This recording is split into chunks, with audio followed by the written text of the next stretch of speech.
Oke, siap-siap. Pernah nggak sih kamu ngerasa ada semacam aturan nggak tertulis gitu, yang ngatur cara kita ngobrol, cara kita berdiri, bahkan cara kita natap orang lain? Nah, gimana kalau aku kasih tahu kalau melanggar aturan-aturan itu dengan sengaja justru bisa jadi senjata rahasia kamu? Kita semua pasti pernah dengar lah nasihat kayak gini. Jadilah unik, tapi ya jangan aneh-aneh banget. Jadilah beda, tapi tetap di dalam kotak yang nyaman. Nah, di sini kita bakal bongkar habis-habisan kenapa nasihat main aman itu justru bisa jadi penghalang terbesar kamu. Dan gimana caranya melanggar ekspektasi orang lain dengan cara yang jenius. Dari kecil, kita kan diajarin buat patuh. Jangan berdiri terlalu dekat sama orang. Jangan motong omongan. Tatap matanya kalau lagi ngobrol. Ya, aturan ini emang bikin hidup jadi lebih gampang, lebih mulus. Tapi, ada sebuah teori komunikasi yang tiba-tiba muncul dan bilang, tunggu dulu. Kadang, melanggar ekspektasi itu strategi yang lebih jitu daripada nurut. Gila kan? Oke, sebelum kita jadi pemberontak, kita mesti kenal dulu sama sistemnya. Kenalin namanya ekspektansi atau harapan. Anggap aja ini semacam software bawaan yang udah keinstal di otak kita semua. Software ini tuh bukan soal apa yang kita pengen dari orang lain ya, tapi soal apa yang kita prediksi bakal mereka lakuin, berdasarkan budaya, kebiasaan, dan ya, sedekat apa kita sama orang itu. Software ini berguna banget biar kita nggak perlu mikir keras tiap detik. Tapi bagian paling serunya adalah pas terjadi error. Momen ketika seseorang ngelakuin sesuatu yang bener-bener di luar dugaan. Otak kita tuh langsung ngasih notifikasi merah kayak, weh ada yang aneh nih, perhatiin. Nah, momen inilah yang jadi kunci dari segalanya. Dan momen error itulah yang diteliti sama seorang ilmuwan komunikasi brilian bernama Judy Burgon. Dia ngerumusin teori pelanggaran harapan atau bahasa kerennya expectancy violations theory. Udah lupain buku teori yang tebel dan bikin ngantuk. Anggap aja ini semacam social hack atau ya rumus rahasia lah buat bikin interaksi kamu jadi jauh lebih berkesan. Ini nih, inti dari ide gilanya. Waktu semua orang bilang, udah main aman aja, ikutin aturan, teori ini justru nantang kita. Katanya, melakukan hal yang nggak terduga, kalau caranya benar, bisa ngasih efek yang jauh lebih dahsyat daripada sekedar jadi orang yang patuh dan gampang ditebak. Oke, biar gampang, kita sulap teorinya jadi rumus super simple ini. Jadi, efek dari sebuah pelanggaran sosial itu tergantung dari dua hal utama. Pertama, seberapa aneh atau nggak terduga tindakan kamu. Dan kedua, gimana vibe atau citra kamu di mata orang lain. Nah, kombinasi dua hal inilah yang nentuin hasilnya. Kamu bakal dianggap keren atau malah dianggap aneh banget. Yuk kita bedah satu-satu. Variabel pertama itu keanehan, atau istilah kerennya violence valence. Gampangnya gini, ini tuh label plus atau minus yang kita kasih ke sebuah kejutan. Contohnya temen yang biasanya cuek, tiba-tiba bilang, presentasi lu tadi keren banget. Nah, itu kan kejutan positif, rasanya enak. Tapi kalau temen kencan kamu tiba-tiba kasar sama pelayan, nah itu kejutan yang bikin enak, alias negatif. Variabel kedua, dan ini krusial banget, adalah vibe kamu. Nama ilmiahnya communicator reward valence. Ini tuh pada dasarnya nilai sosial kamu di mata orang lain. Apakah kamu orang yang asik, punya kuasa, menarik, atau sebaliknya? Intinya, otak orang lain tuh secara otomatis ngitung, ngobrol sama orang ini, ke depannya bakal nguntungin gue atau ngerugiin ya? Terus gimana cara naikin social risk score kamu?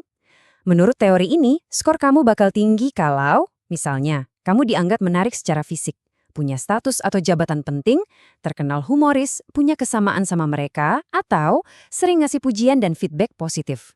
Makin banyak checklistnya, ya makin tinggi reward kamu di mata mereka.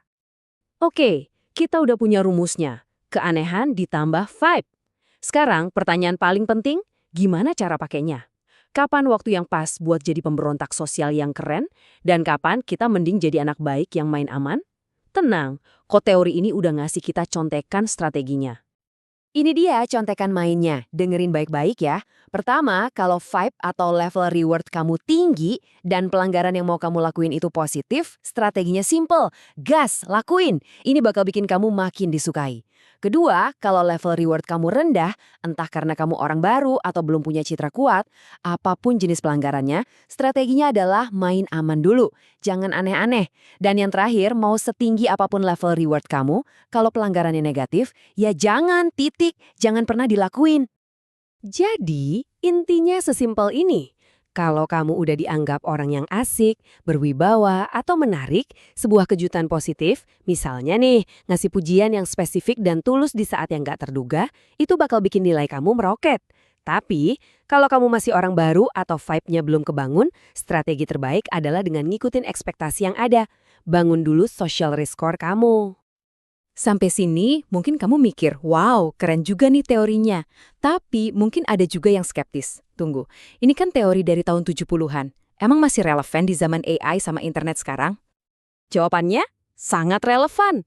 Bahkan, teori ini adalah penjelasan ilmiah paling masuk akal kenapa kamu sering banget pengen banting HP pas lagi ngobrol sama chatbot customer service yang jawabannya muter-muter doang. Coba deh, pikirin. Waktu kamu ketemu chatbot yang click-based, yang kamu cuma bisa milih opsi yang udah ada, ekspektasi kamu otomatis jadi sangat tinggi. Logika kita kan pasti bener lah jawabannya, wong dia sendiri yang ngasih pilihan. Sebaliknya, pas kita pakai chatbot text-based yang lebih bebas, ekspektasi kita lebih rendah. Kita jadi lebih maklum kalau AI-nya kadang-kadang nggak ngerti apa yang kita ketik. Nah masalahnya kita tuh udah kebanyakan nonton film fiksi ilmiah dan lihat iklan teknologi canggih.